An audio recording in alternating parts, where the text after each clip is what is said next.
banyak orang tua yang pengen daftarin anaknya ke pondok yang punya link langsung ke Madinah, Sat. Nah, kira-kira di Ma'had bin Bas bisa nggak sih langsung nge-link ke UIM, Sat? Bibit-bibit LGBT karena sering mandi bareng katanya gitu. Di sini mandi bareng boleh nggak? Tinggal biayanya, Sat. Nah, kadang-kadang mentok di, aduh angkanya nggak pas sama kemampuan. Nah, kira-kira di Ma'had bin Bas untuk uang masuk, uang bulanan gimana kira-kira, Sat?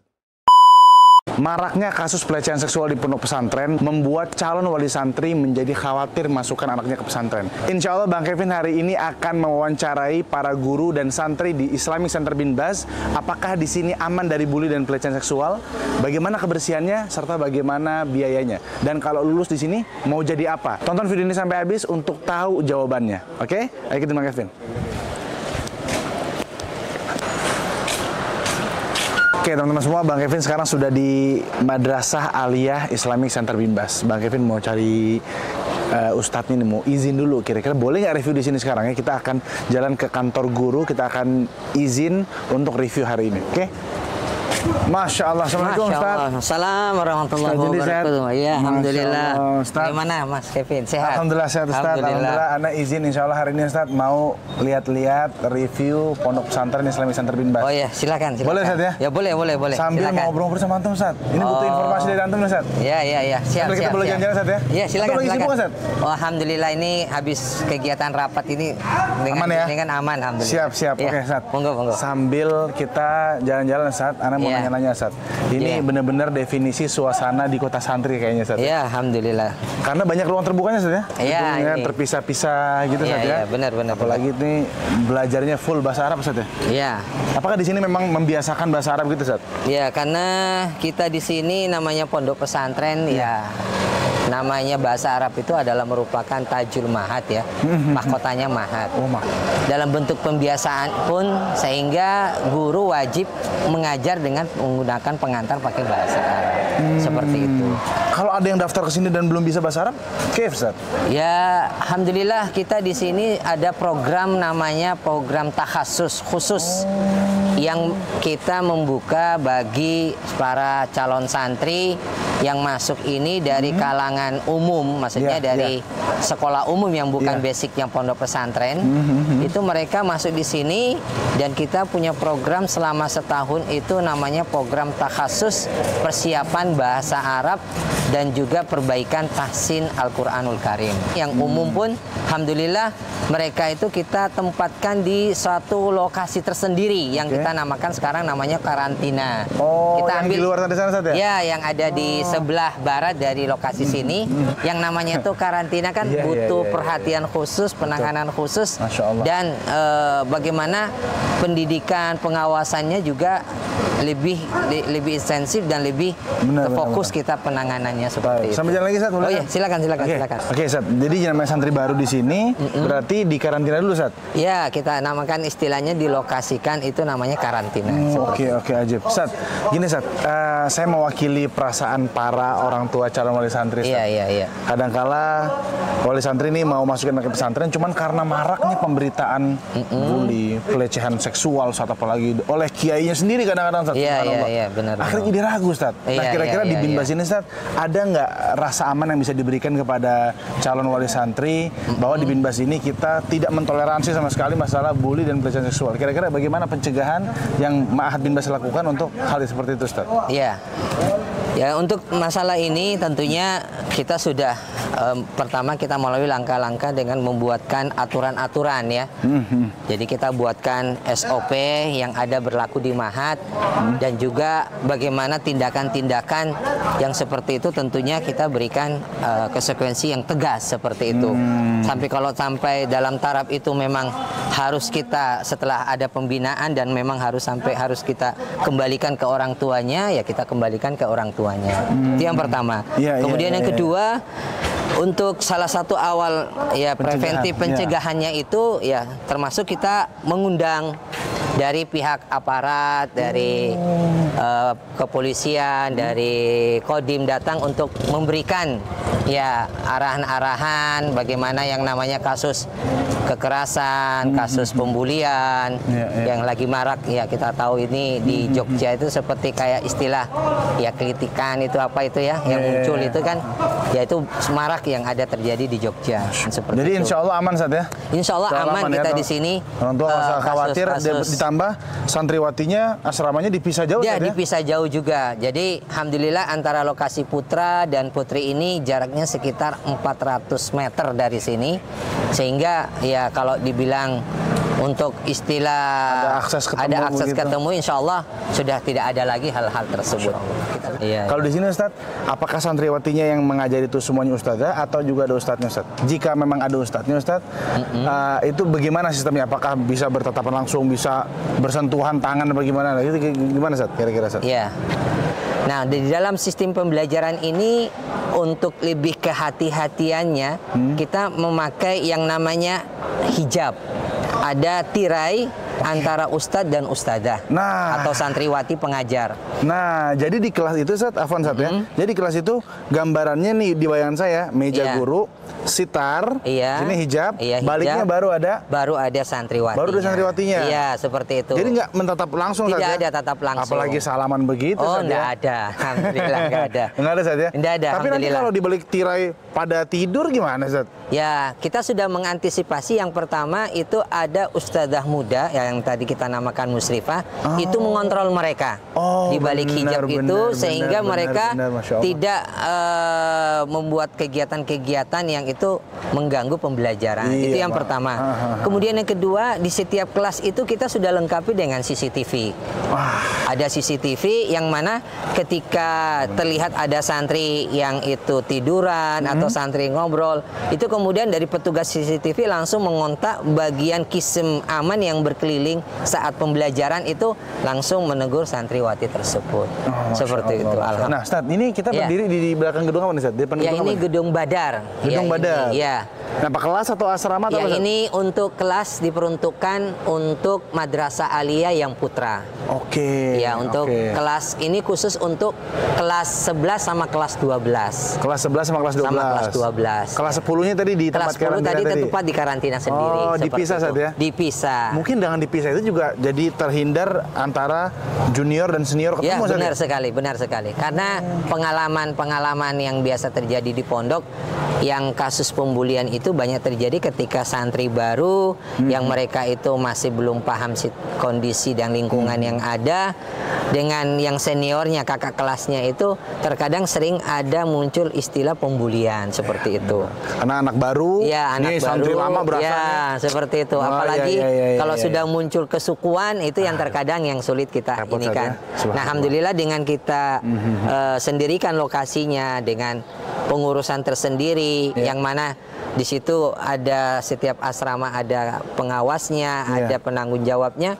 Alhamdulillah santri kita itu semakin merasa nyaman. Alhamdulillah. Ya, mereka merasa tidak ada lagi istilahnya tekanan-tekanan atau pembulian, ditakut-takuti. Seperti itu alhamdulillah. Dan Ustadz, di antara kekhawatiran para orang tua ya, banyak isu-isu beredar, jangan jadi santri terpenyakitan. Bahkan ada santri sendiri bilang belum jadi santri kalau belum gatal-gatal. Nah, itu benar nggak, Ustadz? Apa semua santri begitu, Ustadz? Ya, alhamdulillah kita di sini terkait tentang kebersihan, terkait tentang kesehatan santri itu kita sangat perhatikan, ya. Dan alhamdulillah kita di sini punya rumah sakit. Oh, ada rumah sakit. Kita punya rumah sakit, Rumah Sakit At-Turas Al-Islami, dan yang terdekat ini kita punya klinik. Jadi setiap santri yang sakit langsung kita arahkan ke klinik. Jadi kita punya klinik sendiri, dan kita dalam bentuk pencegahannya yaitu dengan alhamdulillah dari klinik itu dalam sehari ada 3 kali waktu, pagi, siang, sore, kunjungan ke asrama-asrama santri untuk melihat kesehatan mereka. Masya Allah. Seperti itu. Sehingga ketika misalkan ada santri yang sakit langsung kita tangani seperti itu. Oh, itu berbayar atau gimana, Zat? Ketika santri itu ketika awal masuk itu kita sudah inkulkan di dalam SPP. Sudah kita inkulkan dalam SPP, termasuk sudah masuk biaya kesehatan, biaya laundry, santri kita di sini. Kecuali kalau sakitnya perlu dirujuk ke rumah sakit besar. Ketika kemudian nanti harus penanganan di klinik ini butuh harus dirujuk keluar, biasanya nanti pihak klinik akan koordinasi dengan wali murid. Kontak bahwasanya apakah mereka punya yang namanya BPJS atau kalau tidak nanti mereka mau rumah sakit mana yang mereka menganggap dituju, maka kami akan ngantar ke sana. Itu satu. Kemudian yang kedua, di antara bentuk kegiatan-kegiatan kita adalah ya ada namanya hari libur. Setiap hari Ahad itu ada namanya kerja bakti yang kita istilahkan namanya hari kebersihan, di mana santri wajib untuk ya mereka membersihkan asrama mereka, halaman mereka, dan kemudian juga kasur-kasur mereka itu mereka bersihkan. Di antaranya kalau memang kondisi cuaca terang ya, mereka jemur setelah itu. Dan kita minta bagaimana mereka wajib di asrama itu menggunakan spray. Dan spray ini harus dicuci paling minimal itu sepekan sekali. Oh, spray harus dicuci minimal sepekan sekali. Dan santri harus bersih, Sat, ya? Harus bersih. Harus karena jadi contoh ya, Sat? Ya, karena Islam mengajarkan kita tentang kebersihan. Kita berusaha untuk bagaimana image yang seperti itu dulu yang masih ada dari itu kita hilangkan. Sehingga santri betul-betul merasa mereka itu nyaman belajar dengan kondisi mereka dalam keadaan bersih dan sehat. Jelas, Ustaz. Jelas, Ustaz. Oke, Ustaz. Jadi di antara para kekhawatiran orang tua yang lain, Ustaz, kalau anaknya masuk pesantren, ini dapat ijazah yang diakui negara nggak? Bisa kuliah nggak, Ustaz? Nah, kira-kira di Binbas gimana, Ustaz? Ya, alhamdulillah jenjang pendidikan kita di sini kita buka ada yang jenjang namanya formal dan non formal. Formal dan non formal. Formal. Ya, semua itu menginduk kepada Kemenak. Ya. Nah, kedua jenjang pendidikan ini itu diakui oleh pemerintah dan alhamdulillah akreditasinya baik dan mendapatkan ijazah resmi dari pemerintah.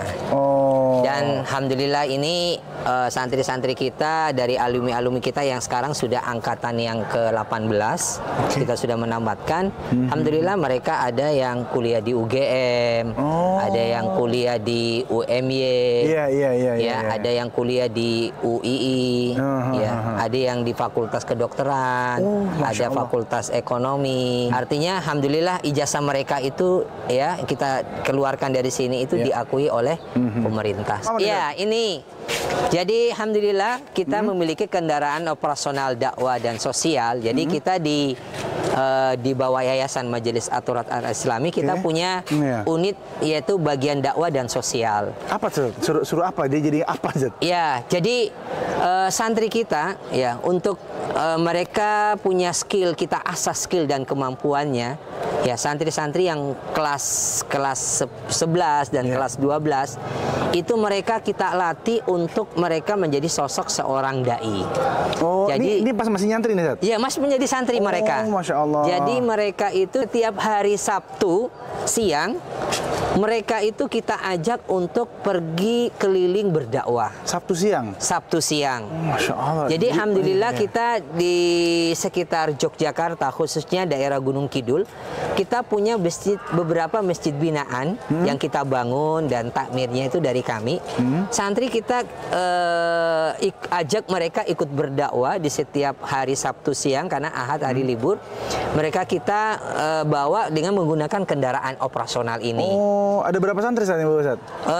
Kita di sini santri yang kita kirim itu karena lokasinya itu cukup jauh ya. Dan juga ada beberapa masjid yang kita ada sekitar 30-40 masjid. Maka setiap masjid kita tempatkan ada yang satu, ada yang dua. Jadi santri yang kita kirim satu kali kirim itu 50. 50 santri sehari. Iya, dan itu kita gilir.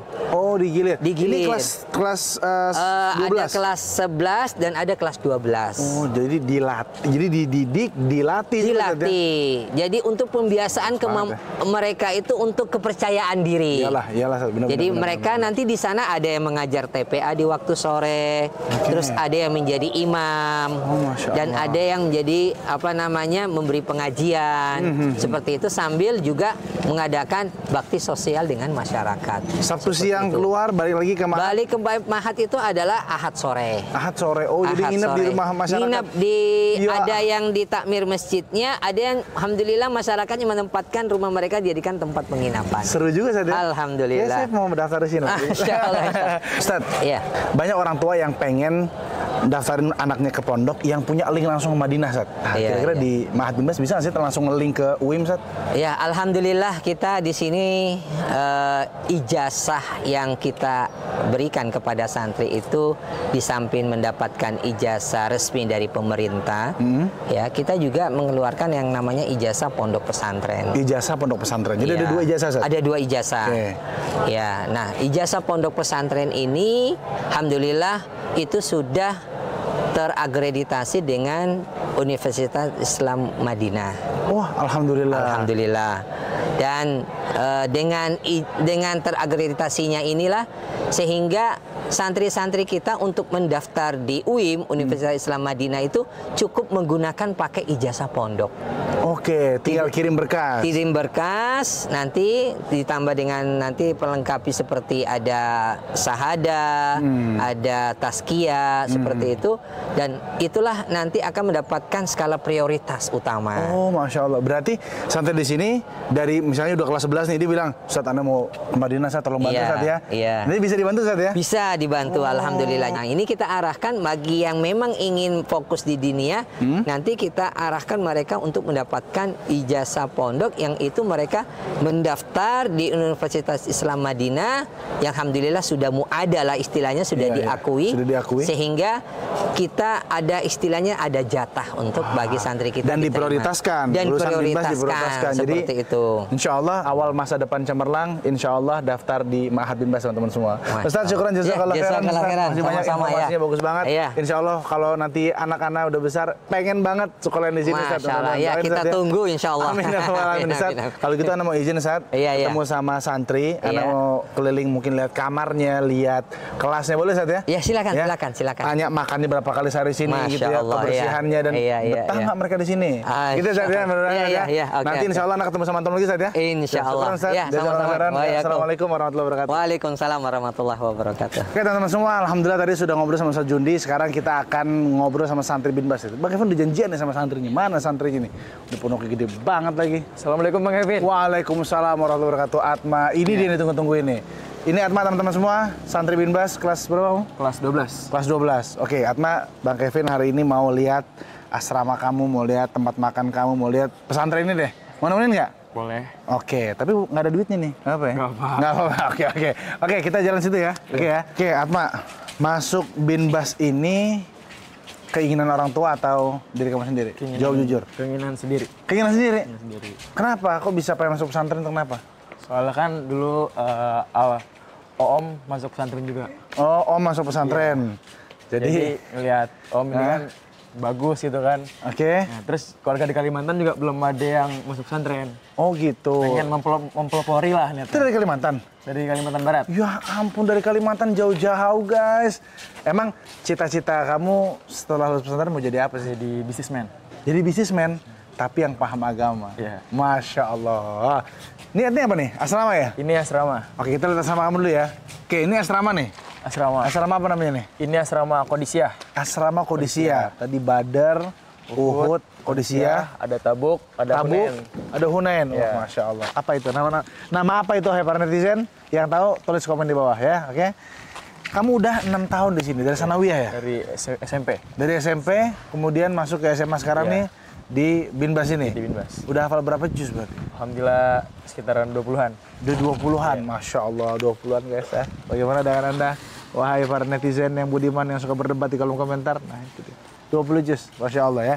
Bang Kevin doain mudah-mudahan lulus dari sini semuanya udah selesai ya, 30 juz ya. Amin ya rabbal alamin. Oke.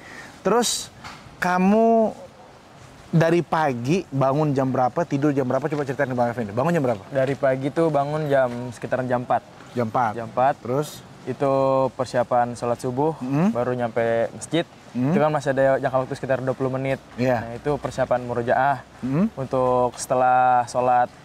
Karena ada halakoh. Iya, ada halakoh sholat subuh, halakoh. Terus? Baru, ya setelah itu sholat subuh kan. Tadi baru halakoh tafid sampai jam 6. Oke. Baru dari jam 6 pulang ke asrama, persiapan untuk sekolah, makan, mandi. Oh gitu, persiapan jam 6, sarapan, mandi, persiapan untuk sekolah.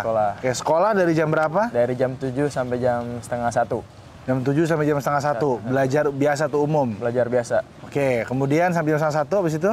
Setengah 1, terus balik ke asrama masing-masing, biasa untuk makan, tidur siang. Enak juga tidur siang sini Karena ya? santri kan butuh istirahat juga. Benar. Karena santri harus tidur siang juga ya. Tidur siang di kamar berarti? Tidur siang di kamar masing-masing. Sekamar berapa orang? Sekamar 15 sampai 16-an. 15 sampai 16 orang. Oke. Terus kalau kamarnya kecil apa luas apa gimana? Luas ya, Masya Allah. Bang Kevin mau kasih tahu ke netizen yang nonton nih, netizen yang nonton. Banyak anggapan katanya kalau di pesantren tuh muncul bibit-bibit LGBT karena sering mandi bareng katanya gitu. Di sini mandi bareng boleh nggak? Alhamdulillah di sini full satu kamar mandi, satu bilik. Jadi nggak ada kayak di WC kolam renang gitu kan, waterboom yang ada shower bisa bareng-bareng semua gitu enggak ya. Jadi nggak boleh sering pandang aurat, nggak boleh meskipun sama-sama jenis ya. Di asrama nggak boleh pakai celana pendek. Gitu. Tetap tutup aurat ya. Tutup aurat. Benar. Kalau ada yang ketahuan kayak gitu, dihukumnya apa? Langsung misalnya kalau pakai celana pendek, dia dipanggil ke bagian keamanan, karena disita, ya mungkin ditindaklanjutin. Gitu. Oh gitu. Intinya di sini dijaga banget, jangan sampai ada penyimpangan kayak gitu ya. Oke, selesai itu menjelang asar ngapain? Menjelang asar itu sholat asar, setelah itu baru halakoh tahfidz. Halakoh tahfidz. Sampai jam 4.20. Jadi halakoh tuh subuh sama ba'da asar? Subuh, ba'da asar sama maghrib. Ba'da maghrib juga? Ya, Masya Allah. Terus kemudian? Terus baru diisi dengan olahraga. Oke, olahraga. Sampai jam 5. Habis asar tuh jadi habis halakoh tahfidz olahraga? Olahraga sampai jam 5. Iya, jam 5 terus persiapan sholat maghrib. Makan, persiapan. Setelah itu maghrib, habis maghrib? Maghrib, halakoh lagi. Halakoh lagi. Sampai isya. Tadi makannya sebelum maghrib berarti? Makannya sebelum maghrib. Oke, bukan setelah maghrib ya? Oh, makannya sebelum maghrib. Oke, setelah itu? Habis sampai maghrib isya. Nah, itu halakoh. Halakoh. Isya? Habis isya baru tergantung dia, misalkan ada hari Senin, hari Rabu sama hari Kamis. Itu zawiyah. Zawiyah itu apa? Yang kayak di metode di Masjid Madinah, Masjid Nabawi. Ngapain? Jadi kita langsung belajar sama Syekh, duduk sama Syekh bareng-bareng, tapi kan ada di sini ada 7 atau 6 Syekh. Iya, tadi Bang Kevin lihat tuh udah bener-bener Syekh gitu. Itu Syekh dari mana aja? Rata-rata dari Yaman. Dari Yaman. Belajar apa sama Syekh? Dari akidah, Quran, fikih, usul fikih. Sama Syekh nggak mungkin bahasa Jogja dong? Iya, bahasa Arab. Bahasa Arab kan? Berarti yang mulazamah sama Syekh harus? Mulazamah sama Syekh wajib bisa bahasa Arab. Harus bisa bahasa Arab. Paling nggak dia ngerti apa yang saya sampaikan kan? Ntar ngangguk-ngangguk, secara nggak langsung, taunya ngantuk. Iya, gitu. secara nggak langsung semuanya insya Allah bisa bahasa Arab. Gitu. Jadi orang tua di sini titipin anaknya sebentar di sini. Iya. Kalau cuma aliyah doang deh di sini misalnya, bisa nggak bahasa Arab itu? Aliyah udah wajib keluar bisa bahasa Arab. Masya Allah. Minimal hafalannya kalau aliyah, kalau untuk keagamaan 10 juz. Oke. Kalau untuk mulazamah 20. Oke. Sama untuk kalau tahfidz wajib 30. Oke. Oke, teman, terima kasih banyak informasinya. Kita mau siap-siap salat zuhur dulu nih ya. Udah menjelang zuhur nih. Habis zuhur, Bang Kevin pengen ngobrol, pengen kasih pelatihan public speaking insya Allah sama para santri. Boleh nggak? Boleh. Oke, kita berangkat masjid ya. Bismillah. اطلب العلم أخي فهو درب به نور به ترقى به تحيا عالما حرا فخور اطلب العلم أخي فهو درب به نور به ترقى به تحيا عالما حرا فخور اطلب العلم أخي فهو درب به نور به ترقى به تحيا عالما حرا فخور. Tadi sudah keliling sama santri-santri, Alhamdulillah. Udah bikin pelatihan public speaking juga sedikit-sedikit ya, Ustaz. Sama para santri. Udah main games juga, Ustaz. Udah seru-seruan lah pokoknya, Alhamdulillah, Ustaz. Alhamdulillah. Santri Ma'had Bin Bas ternyata semuanya seru-seru, Ustaz. Alhamdulillah ya. Kendala terakhir, Ustaz, bagi para calon wali santri ketika masukin anak pesantren, udah cocok pola pendidikannya, suasananya udah bersih, bagus, anak-anaknya nggak ada yang bully, ya, maksudnya udah cocok lah. Tinggal biayanya, Ustaz. Kadang-kadang mentok di, aduh angkanya nggak pas sama kemampuan. Nah, kira-kira di Ma'had Bin Bas untuk uang masuk, uang bulanan gimana kira-kira, Ustaz? Ya, alhamdulillah, ya kita di Pondok Pesantren Islamic Center Bin Bas ini kita mengambil standar biaya pendidikan itu menengah ke bawah.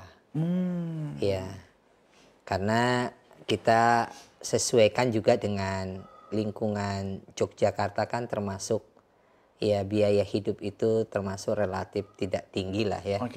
Rendah ya. Jadi kita buatkan standar ya di sini biaya pendidikan kita buat untuk biaya pendaftaran seperti biasa 300.000 dan untuk uang pangkal itu seharga 15 juta.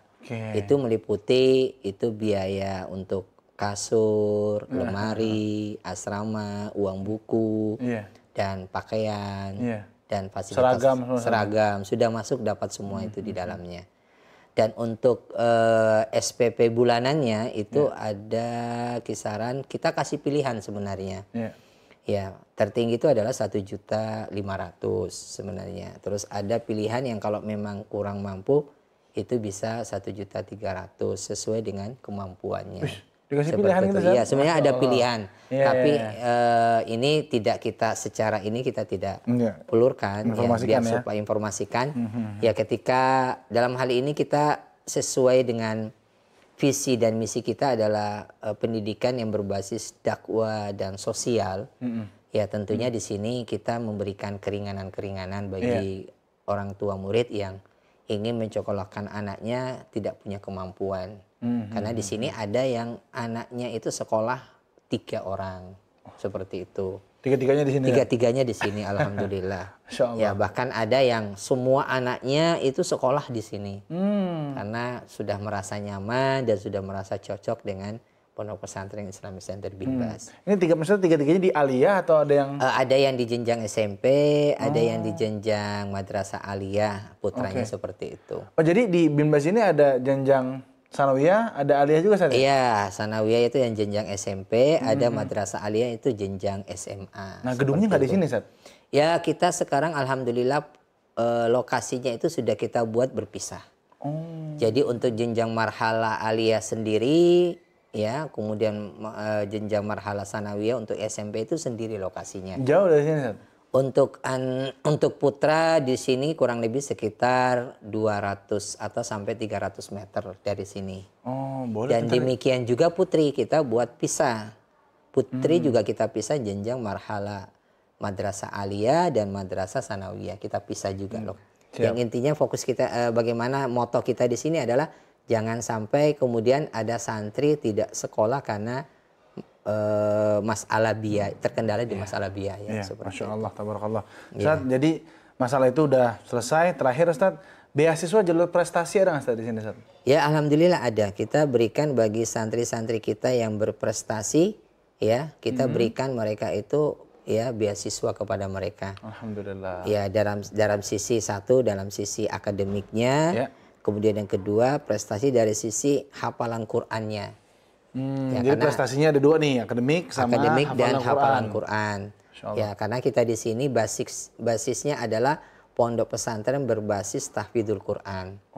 Ya, alhamdulillah santri-santri kita yang kemudian mereka itu mencapai target hafalan Quran 30 juz, yaitu kita berikan kesempatan bagi mereka untuk mendapatkan beasiswa bagi yang berkeinginan seperti itu. Alhamdulillah, Masya Allah. Ustaz, syukuran jazakallah khairan. Sama-sama. Terima kasih banyak. Tapi tadi mendengar ada sanawiyahnya, ada kayaknya saya mau lihat juga tuh kayaknya Ustaz. Oh iya, silakan. Nanti di sana ketemu sama siapa Ustaz? Nanti ada di sana penanggung jawabnya sendiri kepala sekolahnya itu Ustadz Eko Abdurrahman. Siap. Nanti kalau bisa tolong di WhatsApp aja Ustaz bahwa Bang Kevin nih dari Jakarta mau review di sana. Insya Allah. Itu aja teman-teman semua. Mudah-mudahan kita bisa ketemu lagi di review berikutnya. Madrasah Sanawiyah Islamic Center Binbas. Demikian Ustaz, kita pamit. Assalamualaikum warahmatullahi wabarakatuh. Waalaikumsalam warahmatullahi wabarakatuh.